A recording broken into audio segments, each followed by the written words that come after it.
मित्रों, मैं आज बीए द्वितीय वर्ष के पाठ्यक्रम में निर्धारित जो वैदिक मंजरी है, जिसका अध्ययन बीए द्वितीय वर्ष के छात्रों के लिए अत्यंत ही अपेक्षित है पाठ्यक्रम के अनुसार, उसमें अग्निसूक्त जो है, जो कि ऋग्वेद 1:1 माने प्रथम मंडल का पहला सूक्त है। तो प्रथम मंडल का जो पहला सूक्त है, जिसको हम ऋग्वेद कहते हैं, ऋग्वेद के अंतर्गत जो अग्नि सूक्त है, तो अग्नि सूक्त के अंतर्गत कुल 9 मंत्र हैं। प्रथम मंडल अग्नि सूक्त है। प्रथम मंडल का पहला सूक्त जो है वह अग्नि सूक्त है और उसमें कुल 9 मंत्र हैं। तो उन 9 मंत्रों में से हमने आपको 4 मंत्रों का अनुवाद और उसमें जो बातें थी वो मैंने आपको बता दिया था। इसके बाद शेष रह गए उसमें जो है 5 मंत्र, क्योंकि 4 मंत्रों का अनुवाद एवं व्याख्या हमने अपने से पूर्व वाले वीडियो में दिया था, तो समयाभाव के कारण और आगे हम नहीं दे पाए। तो अब आज वाले जो वीडियो में हम जो है आपको शेष जो 5 मंत्र हैं उनका अध्ययन कराते हैं। ठीक है, तो थोड़ा सा हम पृष्ठभूमि को जान लेते हैं। तो पृष्ठभूमि हमारी यह है कि ऋग्वेद जो है वह सर्वप्राचीन वेद है, दुनिया का सर्वप्राचीन साहित्य है। उसमें कुल 10 मंडल 1028 सूक्त और 10,462 या 10,582 मंत्र हैं। ठीक है, प्रत्येक मंडल के अपने अपने सूक्त हैं और प्रत्येक सूक्तों में उनके ऋषि और उनके देवता अपेक्षित हैं। जैसे यह जो प्रथम मंडल है, इसका जो प्रथम सूक्त है वह अग्नि सूक्त है और ऋग्वेद का अंतिम जो सूक्त है वह संज्ञान सूक्त है। तो अगर आपसे कहीं कोई पूछे ऋग्वेद का प्रारंभ किस देवता से होता है या किस सूक्त से होता है, तो ऋग्वेद का प्रारंभ अग्नि सूक्त से होता है और समापन जो है वह संज्ञान सूक्त से होता है। ठीक है, तो जो ऋग्वेद का प्रारंभ है वह अग्नि सूक्त से है। अग्नि जो है वह इंद्र के बाद बहुत ही महत्वपूर्ण देवता है। ठीक है, वास्तव में तो ऋग्वेद का प्रधान देवता इंद्र है, जिसके लिए 250 सूक्तों में उसकी स्वतंत्र स्तुति की गई, परंतु अग्नि की जो स्तुति है वह 200 सूक्तों में है। तो इस तरह से अगर हम देखें तो प्रभाव एवं विस्तार की दृष्टि से अग्नि जो है वह ऋग्वेद का द्वितीय प्रधान देवता है। ठीक है, अब अगर आपसे कहीं कोई पूछे कि अग्नि देव के लिए ऋग्वेद में कितने सूक्तों में उनका स्वतंत्र रूप से वर्णन हुआ है, तो आप बताएंगे कि 200 सूक्तों में। ठीक है, प्रभाव एवं विस्तार की दृष्टि से ऋग्वेद का प्रधान देवता, द्वितीय प्रधान देवता कौन है, तो आप बताएंगे अग्नि है। फिर आपसे एक प्रश्न पूछा जाएगा, ऋग्वेद के प्रथम मंडल का पहला सूक्त जो है वह किस नाम से जाना जाता है, तो उसका नाम है अग्नि सूक्त। कौन सा नाम है? अग्नि सूक्तम। और अग्नि सूक्त के जो ऋषि हैं वो कौन है, तो अग्नि सूक्त के ऋषि हैं विश्वामित्र पुत्र मधुच्छंदा। ठीक है, तो इसके ऋषि कौन है, तो इसके ऋषि हैं मधुच्छंदा। ठीक है, ऋषि कौन है, तो ऋषि हैं मधुच्छंदा। और अगर आपसे कहीं पूछेगा इसके देवता कौन है, ठीक है, अग्नि सूक्त के देवता कौन है, तो अग्नि सूक्त के देवता कौन है, स्वयं अग्नि है। ठीक है, और अगर आपसे पूछेगा अग्नि सूक्त में छंद बताइए, तो छंद कौन सी है, तो छंद गायत्री छंद है। कौन सी छंद है? गायत्री छंद है। ठीक है, अब आप इस तरह समझ गए। तो अगर आप इतना समझ चुके हैं तो फिर हमने आपको ये सारी बातें वैसे बता भी दिया था। तो 5, 6, 7, 8 और 9 ये हमको 5 मंत्र पढ़ने हैं। हमने 4 मंत्र का अनुवाद आपको समझा दिया था। तो आइए हमारे साथ अब 5वें मंत्र, 6ठे मंत्र और 7वें मंत्र जो आपको दिख रहा है, इसके एक एक करके इसका अनुवाद समझने की कोशिश करते हैं। तो सबसे पहले ये जो संहिता पाठ में लिखा है, इसको हम पद पाठ में बनाएंगे। फिर इसको भी हम संहिता पाठ में है तो इसको पद पाठ में करेंगे, फिर इसको भी संहिता पाठ से पद पाठ करेंगे। ठीक है, फिर पद पाठ करने के बाद इसका अन्वय, अन्वय के बाद इसका हम अर्थ जानेंगे। तो आइए सबसे पहले हम इसका क्या करते हैं, इसका पद पाठ करते हैं। ठीक है, इसका पद पाठ कैसे होगा तो वह आप देखिए। पहले तो आप इसका संहिता पाठ देख लें।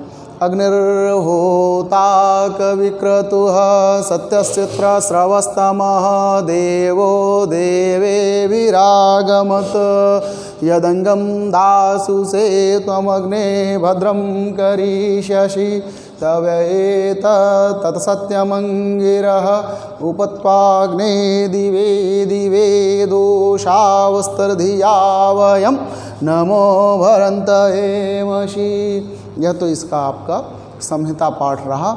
ठीक है, उदात्त अनुदात्त स्वरित और प्रचयानुसार। परंतु अब आपको मैं इसको तोड़ तोड़ करके इसके जो है वो करता हूँ पद पाठ। तो अग्निर होता, तो यहाँ पर देखिए ये जो रा है इसको आप क्या करेंगे, इसको विसर्ग बनाएंगे तो हो जाएगा अग्नि होता। फिर क्या कविक्रतुः, यहाँ पर यह है तो सत्यः, ये जो सा है इसका विसर्ग होगा तो सत्यः। फिर क्या हो जाएगा चित्रस्रवस्तमः, चित्रस्रवस्तमः। फिर देवो, तो देवो को क्या हो जाएगा देवः, देवेभिः, यहाँ पर देखिए रा है जिसको विसर्ग करेंगे आ इधर दे देगा तो देवेभिः आगमत। समझ में आया? तो अग्निः होता कविक्रतुः सत्यचित्रस्रवस्तमः देवः देवेभिः आगमत। ये इसका क्या हुआ पद पाठ हो गया। ठीक है, इसके एक एक अर्थ को आप समझने का प्रयास करें। तो यहाँ पर ध्यान दें तो ऐसे ही आप समझ सकते हैं अग्निः देवः देवेभिः आगमत। ठीक है, यजमान जो है वह प्रार्थना कर रहा है। तो यजमान क्या प्रार्थना कर रहा है? तो बोले कि अग्निः, हे अग्निदेव, तो अग्निः देवः, अग्निदेवता, देवेभिः आगमत, देवेभिः माने देवताओं के साथ, है ना, मित्र अश्विन सूर्य, ठीक है, वरुण अश्विन विष्णु इत्यादि देवताओं के साथ आगमत, क्या करें आगमन करें।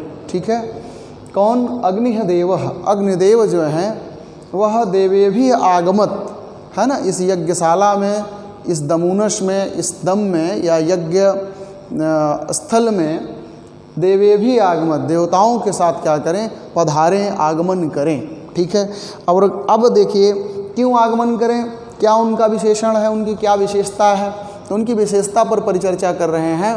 कह रहे हैं क्या, ऋषि कह रहा है कि अग्नि होता, अग्नि जो है वे होता है, होता का अर्थ होता है आहूत करने वाला, आह्वान, ठीक है, बुलाने वाला, माने वो देवताओं को बुलाने वाले हैं। ठीक है, और फिर बोले क्या कविक्रतुः, कविक्रतुः इस पद का अर्थ क्या हो जाएगा कि उत्कृष्ट बुद्धि वाले हैं। कविक्रतुः का अर्थ क्या होगा कि उत्कृष्ट बुद्धि वाले हैं या श्रेष्ठ कर्म वाले हैं। बात समझ में आया? और फिर अब क्या कह रहे हैं उसको देखिए, फिर बोले सत्यः, सत्यः का अर्थ हुआ कि सत्य उसे कहते हैं जो त्रिकाला बाधित हो। त्रिकाल अबाधित माने जिसका अस्तित्व तीनों कालों में हो, भूत भविष्य वर्तमान, जो तीनों में है उसे ही सत्य कहते हैं, और जो तीनों में नहीं है उसे असत्य कहते हैं। तो यहाँ पर सत्य शब्द जो लिखा तो सत्य का अर्थ यही है कि अग्नि देवता जो हैं वो सत्य हैं। सत्य माने हुआ कि वे कर्मों का फल निश्चित रूप से देते हैं, या बिल्कुल सत्य है, अर्थात वे अस्तित्ववान हैं, सत्य हैं, और निश्चित रूप से कर्मों के क्या हैं फल देने वाले हैं। ठीक है, और फिर बोले क्या चित्रस्रवस्तमः, चित्र माने हुआ विचित्र, विचित्र माने विविध, विविध माने अनेक प्रकार के, स्रवस्तम, स्रवस्तम माने हुआ क्या श्रूयते।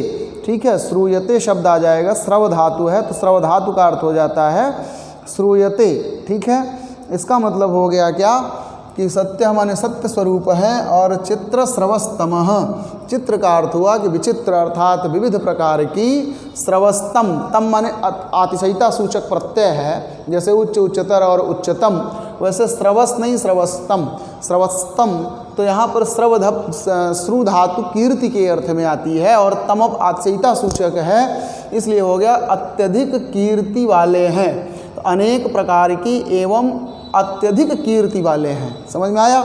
ऐसे अग्निदेव देवेभिः आगमत, अन्य देवताओं के साथ यहाँ आगमन करें या यज्ञशाला में पधारें, ऐसा यजमान का निवेदन है। ठीक है, कि अग्नि देवता देवेभिः अन्य देवताओं के साथ आगमत माने क्या करें आगमन करें। ठीक है, और देखिए वह जो अग्निदेव हैं उनका क्या विशेषता है, तो कह रहे हैं अग्निदेव पहली बात तो होता है, होता है कि मतलब हुआ कि देवताओं को बुलाने वाले हैं।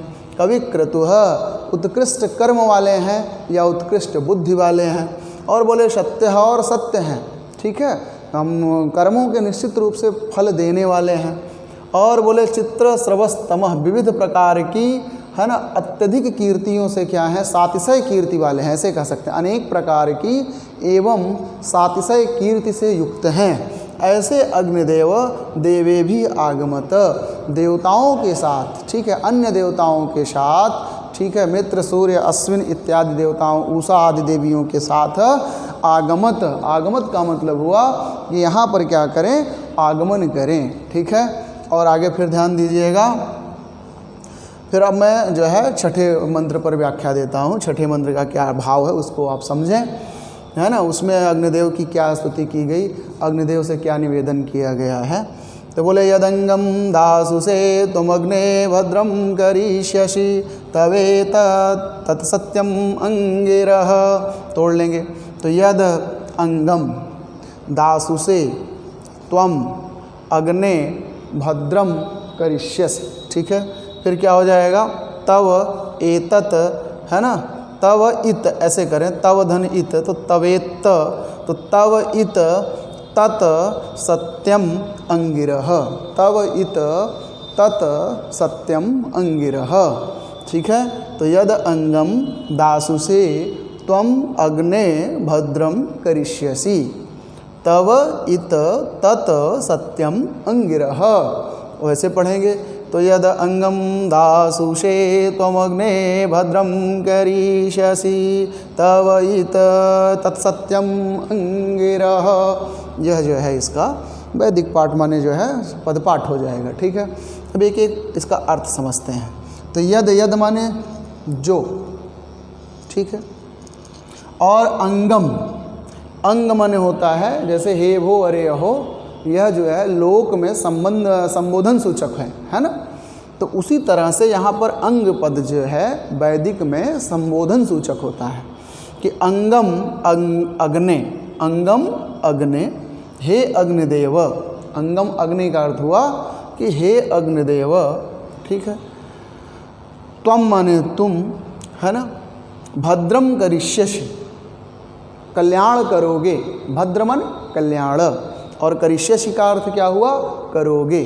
तो क्या अर्थ हुआ कि यद अंगम दासुसे त्वम अग्ने भद्रम करिष्यसि। तो यहाँ अर्थ यह हो जाएगा कि अंगम अग्ने, अग्नि का अर्थ हुआ कि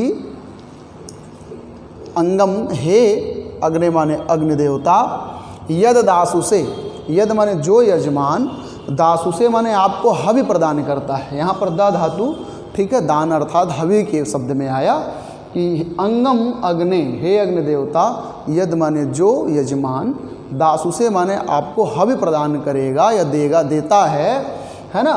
त्वम माने तुम, भद्रम करिष्यसि उसका क्या करोगे, कल्याण करोगे, ठीक है। तव इत, इत माने ही, जैसे लोक में एव, एव माने ही, वैसे वेद में इत माने ही।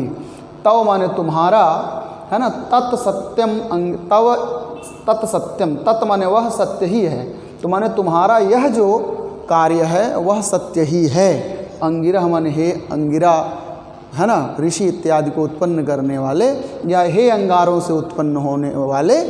तव माने तुम्हारा यह कार्य, तत् माने वह कार्य, सत्यम इत सत्य ही है, सत्यम इत क्या है, सत्य ही है, अर्थात इसमें किसी प्रकार का कोई असत्य भाव नहीं है, बिल्कुल सत्य है कि जो आपको हवि प्रदान करता है आप उसका क्या करोगे, कल्याण करोगे।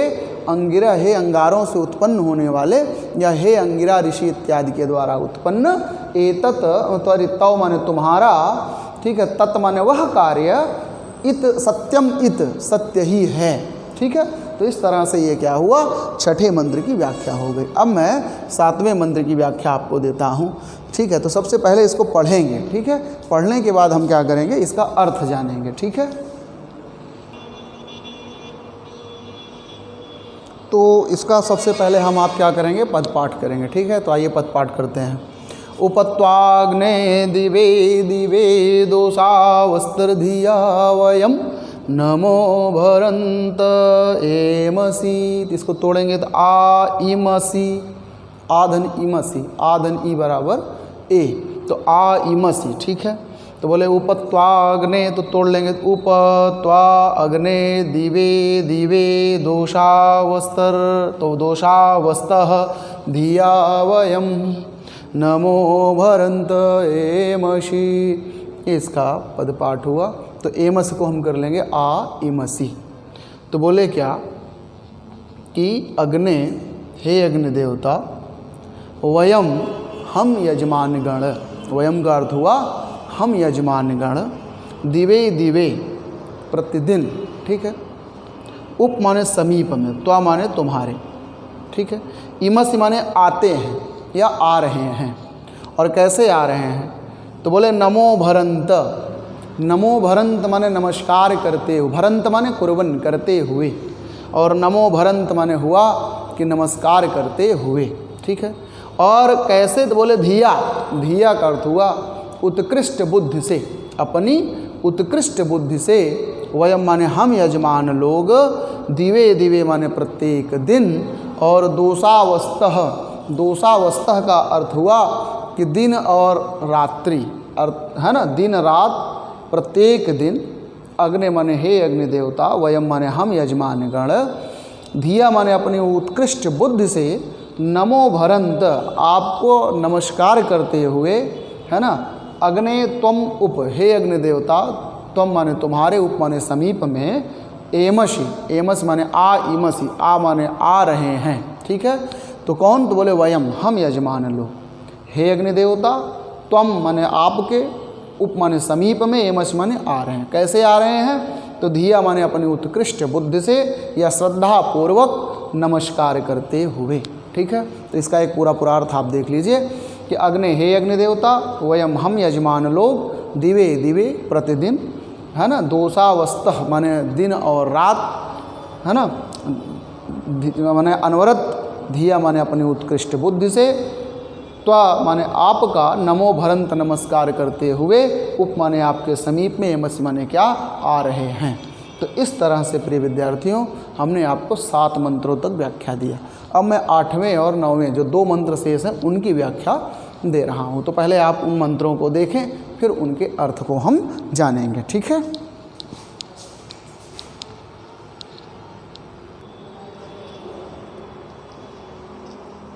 तो प्रिय विद्यार्थियों, यह जो 8वां और 9वां मंत्र है, पहले इसको हम आप क्या करेंगे, इसको पहले संहिता पाठ में ही पढ़ लेंगे, फिर इसके बाद इसका पद पाठ करेंगे, फिर इसके बाद इसका अर्थ समझेंगे। तो आइए सबसे पहले इसको पढ़ते हैं। तो ये 8वां मंत्र है। ठीक है। अग्नि सूक्त का ही है, उसी का शेष भाग है। तो राजन्तमध्वराणां गोपामृतस्य दीदिवीं वर्धमानं स्वेदमे सनः पीतेव शूनवे अग्नेषु पायने भव शचस्वाहनः स्वस्तये। थोड़ा सा इसको तोड़ते हैं। अब क्या करेंगे, तोड़ने के मतलब इसका जो है ना संधि समास, उस हिसाब से इसको करते हैं पद पाठ में। तो यहाँ हो जाएगा राजंतम, क्या हो जाएगा, राजंतम और अध्वराणाम, राजंतम अध्वराणाम गोपाम ऋतस्य, तो गोपामृतस्य नहीं, गोपाम ऋतस्य दीदिवीं। ठीक है। तो राजंतम अध्वराणाम गोपाम ऋतस्य दीदिवीं वर्धमानम स्वे दमे। फिर आगे देखें, स नः पिता इव, तो पितेव है ना, गुण संधि है, तो स नः पितेव, इसको तोड़ लेंगे, पिता धन इव बराबर पिता इव, सूनवे अग्ने सुपायने भव सचस्वाह नः स्वस्तये। ठीक है। तो एक एक बात को आप देखिए। तो कह रहे हैं क्या, राजंतम, राजंतम माने धधकते हुए, दैदीप्यमान होते हुए या प्रकाशित होते हुए। ठीक है। तो राजंतम माने प्रकाशित होते हुए, और अध्वराणाम, तो ध्वर और अध्वराणाम, अध्वर का अर्थ होता है हिंसा रहित यज्ञों के। ठीक है। तो प्रकाशित होते हुए अध्वराणाम हिंसा रहित यज्ञों के, गोपाम, तो गुप, गुप रक्षणे धातु है, तो गोप्ता, गोप्ता या गोपा, गोपा का मतलब हुआ रक्षक। अध्वराणाम माने हिंसा रहित यज्ञों के रक्षक, हे अग्निदेव, है ना। बोले क्या, राजंतम माने प्रकाशित होते हुए या दैदीप्यमान या चमकते हुए, अर्थात है ना प्रकाशित होते हुए। अध्वराणाम, अध्वराणाम का अर्थ हुआ कि अहिंसात्मक यज्ञों के, गोपा माने रक्षक। ठीक है। और ऋतस्य दीदिवीं, ऋतस्य तो ऋत अर्थ सत्य, और आप सत्य के ही क्या हैं, दीदिव हैं।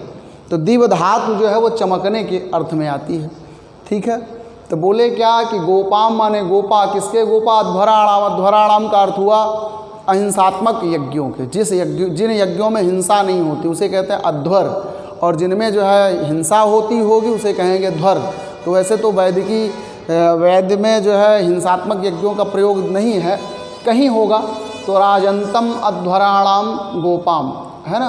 राजंतम माने प्रकाशित होते हुए, अध्वराणाम माने अहिंसात्मक यज्ञों के, गोपा माने रक्षक, एवं ऋतस्य दीदिविम, ऋतस्य माने सत्य के, दीदिवि माने प्रकाशक, एवं सत्य के प्रकाशक, है ना। वर्धमानम स्वेदमे, यहाँ पर प्रकाशक कोष्ठक में अग्निदेव, स्वे माने अपने, दमे माने यज्ञशाला में, दमे माने यज्ञशाला में, अपने यज्ञशाला में, वर्धमानम माने खूब वृद्धि को प्राप्त हो रहे हैं। बात समझ में आया। जब यज्ञ है ना, आहुति दी जा रही है और यज्ञ की लौ जल रही है, तो उस समय यहाँ पर यजमान जो है वो प्रार्थना कर रहा है कि राजंतम अध्वराणाम, राजंत का अर्थ हुआ प्रकाशित होते हुए, अध्वराणाम माने अहिंसात्मक यज्ञों के, गोपा माने रक्षक, और ऋतस्य दीदिविम और सत्य के प्रकाशक, अग्निदेव, स्वे माने अपने, दमे माने यज्ञशाला में, वर्धमानम माने वृद्धि को प्राप्त हो रहे हैं। ऐसे अग्निदेव के पास हम आ रहे हैं, इतना आपको जोड़ देना, ऐसे ही अग्निदेव के पास हम आ रहे हैं। ठीक है, फिर अब यह आया, ये तो 8 हो गए। अब 9वें मंत्र का क्या अर्थ है उसको आप समझ लीजिएगा। 9वें मंत्र में यह लिखा है कि सनः पिता इव सूनवे अग्ने सुपायने भव सचस्वः सचस्वाह नः स्वस्तये। तो बोले क्या कि नह माने हमारे लिए, ठीक है, सा माने वह माने वह अग्निदेव।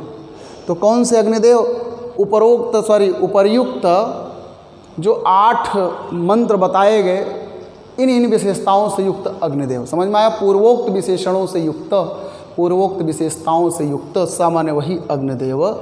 सुपायने भव, सुपायन भव, सुपायन माने सुंदर, सरल, सुगम बने, न माने हमारे लिए सुगम बने। सुगम माने मैं उन्हें आसानी से प्राप्त कर सकूं। समझ में आया। तो बोले स नः पिता इव सूनवे अग्ने सुपायने भव सचस्वाह नः स्वस्तये। एक एक बात को आप समझें। स माने वही अग्निदेव, नः माने हमारे लिए, ठीक है। पिता इव, ठीक है, पिता की तरह, सूनवे माने पुत्र के लिए।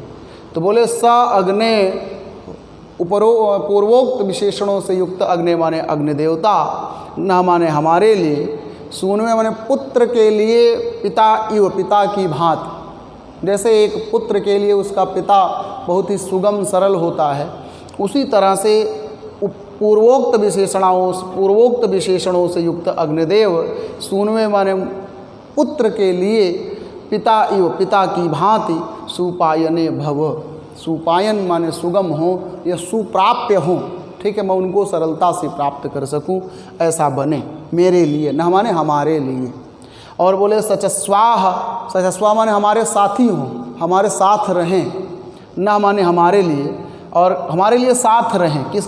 तो बोले स्वस्थये, स्वस्थये माने कल्याण के लिए, और हमारे कल्याण के लिए सदैव हमारे साथ रहें, अर्थात हम पर कृपा दृष्टि बनाए रखें। अब समझ में आया। तो स नः पिता इव सूनवे अग्नेषु पायने भव स्वचस्वाह नः स्वस्तये। फिर से देख लीजिए। बोले स अग्ने, वही अग्नि, अर्थात वही पूर्वोक्त विशेषणों से युक्त अग्निदेवता, सूनवे पुत्र के लिए, पिता एवं पिता की भांति, सुपायने भव सुप्राप्य हो, सुगम बने, मैं उनको सरलता से प्राप्त कर सकूं। और वही अग्निदेवता स्वस्थये नः स्वस्थये, नः माने हमारे, स्वस्थये माने कल्याण के लिए, हमारे कल्याण के लिए, सचस्वाह, सचस्वाह का अर्थ हुआ कि हमारे साथी बने। क्या बने? हमारे साथी बने।